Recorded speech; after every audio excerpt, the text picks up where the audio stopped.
My mother is my absolute favorite person in the world. Everything about her was perfect for me, from her beautiful crooked smile to her big brown eyes and long flowing hair. She was my icon.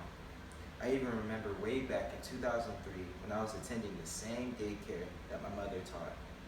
I was excited that I would be with my mom all day, but also upset when I found out that me and my mother wouldn't be in the same class.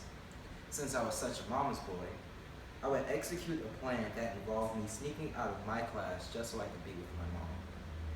When I would sneak into my mom's class, she would always give me a hug and kindly ask what I was doing. I would quickly respond with a shrug and waddle my way back to my original class without my teacher knowing that I was gone. Fast forward a couple of years and I'm starting kindergarten in a real school. The 5-year-old me was beyond thrilled, but also nervous. This was the first time I wouldn't be in the same building as my mother. Who was I going to sneak out to see? Who was going to give me a hug, a big loving and affectionate hug every time I saw them in the halls? Those were the questions that I asked myself the entire day of the entire first day of school. But then something amazing happened. When school ended, the first thing I saw was that beautiful crooked smile that I loved so much, and saw that beautiful crooked smile every day when school was over. My mother meant everything to me because she was the only parent that I had.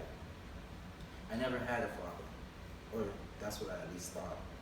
I was 6 years old when my mother told me that I indeed had one and wanted to meet me. I was surprised that I had a father, but also devastated at the fact that I'm just now learning about my dad. My mom instantly cried. She told me that it was all her fault and claimed that she failed as a mother, but I refused to let her take the blame. My 6-year-old self told her that you are the best mother a kid can ask for. You never fail in my eyes, Mommy. My mother was amazed when she heard those words come out of my mouth. It even made our relationship as a mother and son grew stronger. When I turned 7 years old, my mother got a new job at a local hospital. Her new job required her to work at the front desk of the emergency station to get patients' information.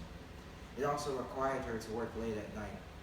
Me and my siblings were thrilled, but I was also saddened at the fact that my mom won't be there to tuck me in at night. Sometimes my older brother would tuck me in, and sometimes I would tuck myself to bed. I thought I wasn't going to see my mother as much, but something happened. One day after school, I saw that same crooked, beautiful smile that I've been dying to see. And I continue to see that same crooked smile every day after school. My mother didn't let her job get in the way of her relationship with her kids.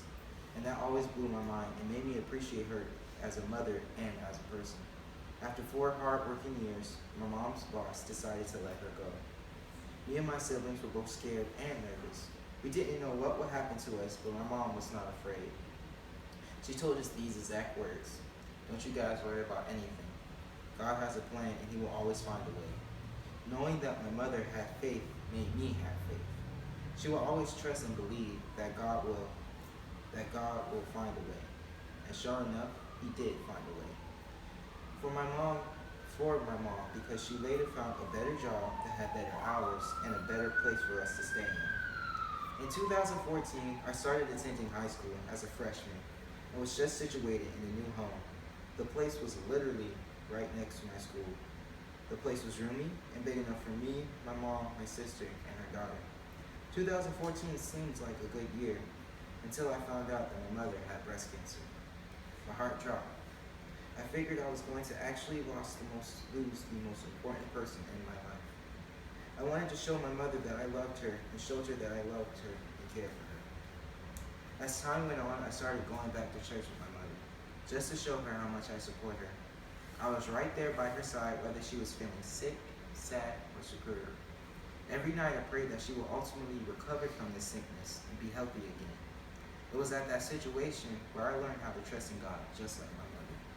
In 2015, my mother gradually told me that she officially had no more cancer cells in her body. When she told me the good news, I automatically cried tears of joy.